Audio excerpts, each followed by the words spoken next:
In India, which has just reported the world's highest ever single-day death toll from COVID-19, it recorded over 6,000 deaths in a 24-hour period after revising its figures.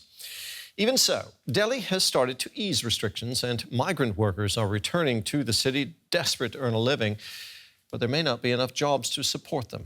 DW correspondent Manira Chaudhry is in Delhi, where she has been meeting some of the many day laborers struggling to find work in a city still gripped by a pandemic.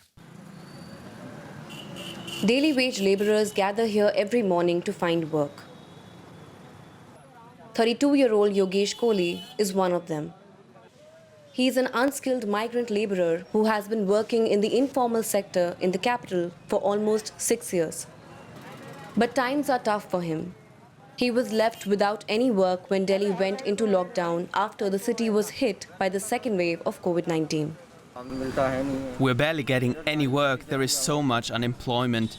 Many other laborers have also come back from their villages. They wait here for a job every day, but there just isn't enough work. Yogesh says he finds casual work only 1 or 2 days a week, hardly enough to make a living. Others have had better luck. Kishan Chand Pandey is a migrant worker whose skills as a mason have landed him a job at a construction site. We're facing a very difficult time, but our work is not like a regular white-collar job, which is harder to find. As things open up and construction starts, we will get some small jobs because we know the work.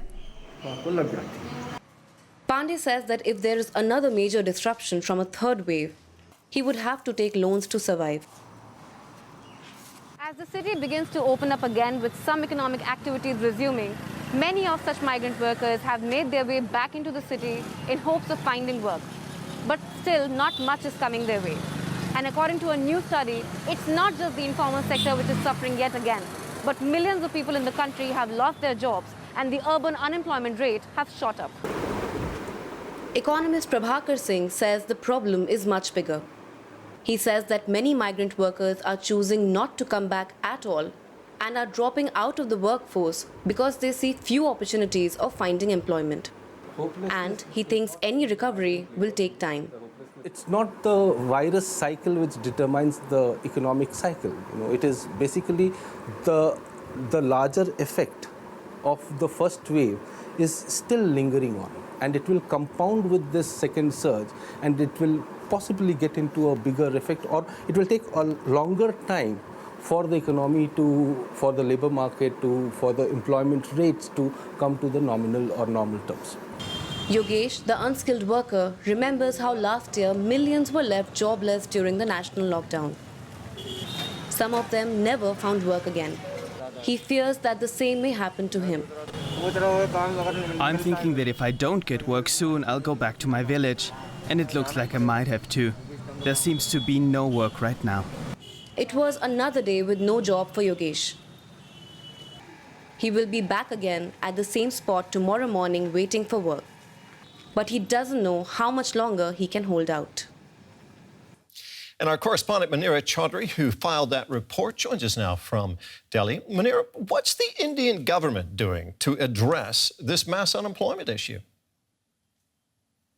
Well, yes, the unemployment rate has shot up, especially in urban areas. And in this, a lot of migrant workers are included. Now, we saw last year after the first wave, a lot of migrant workers were left jobless and millions actually walked back to their villages in hope of survival. We saw a mass exodus.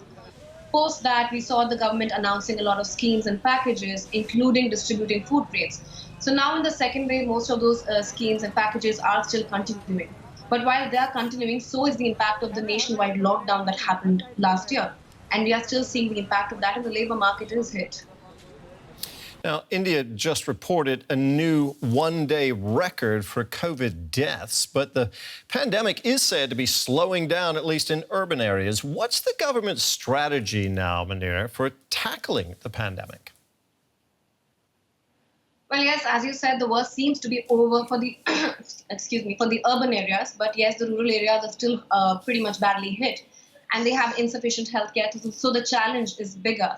At the moment, the next priority, of course, for the government is the vaccine supply, which we have been seeing ran into trouble in the past couple of months. Just a couple of days ago, Prime Minister Modi, in his address to the nation, announced a centralized vaccine policy, something which the state governments had been demanding for long. And also, as our scientists have already warned the government that a third wave eventually is inevitable and that will happen. So it's a once bitten, twice shy situation. The central government and the state governments in their own capacity are trying to prep up for the third wave itself. So those are pretty much the next priorities. Munira, thank you very much. That was DW's Munira Chaudhary there in Delhi.